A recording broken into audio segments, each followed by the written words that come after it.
Good morning. This is BenBinFro's Thought for the Day for Wednesday, the 27th of July.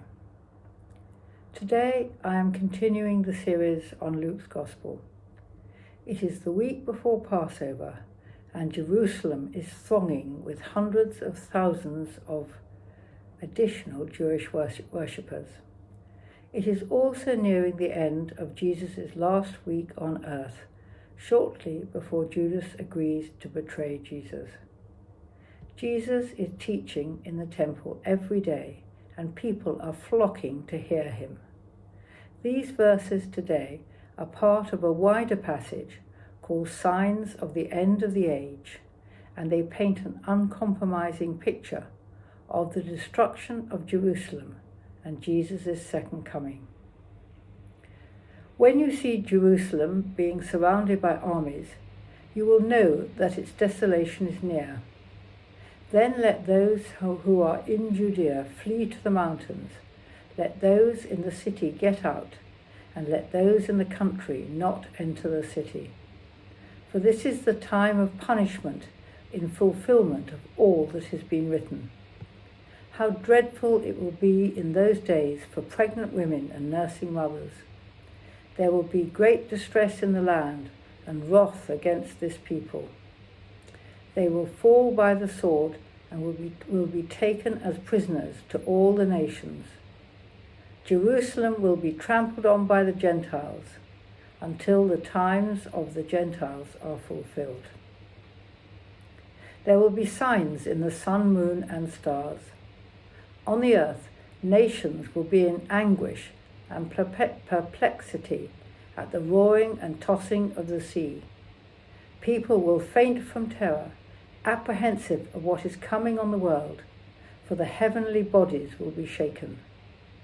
At that time they will see the Son of Man coming in a cloud with power and great glory.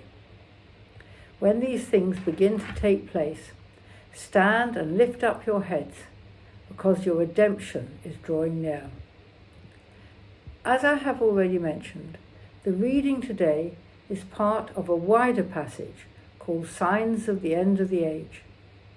It is a passage of prophecy, and who better to prophesy what the future will look like than Jesus himself? The passage falls into two distinct parts.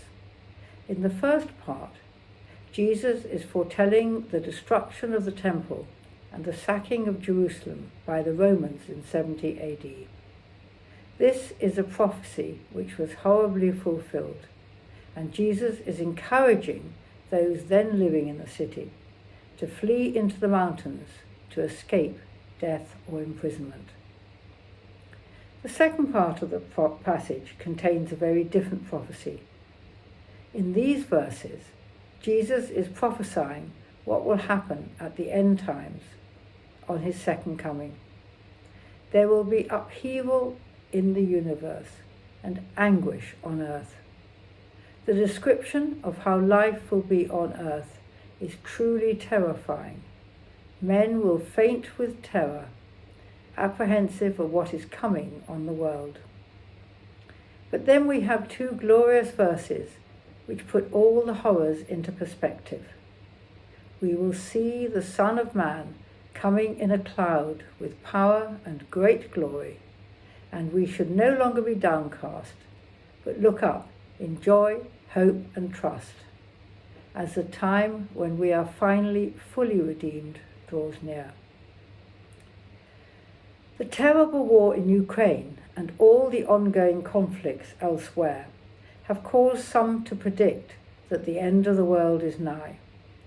But this is ultimately a fruitless exercise, as no one, not even Jesus, knows the date, only God.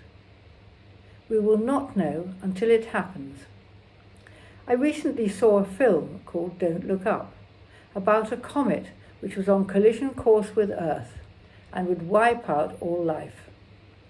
In the film, almost everyone was either comically disbelieving or shockingly unprepared. In total contrast, the Bible encourages us to prepare for this thief in the night by keeping short accounts, standing firm in our faith with all that this entails, and ensuring that we are fully reconciled with everyone, in joyful anticipation of Jesus' return, whenever it may happen. Have a blessed day.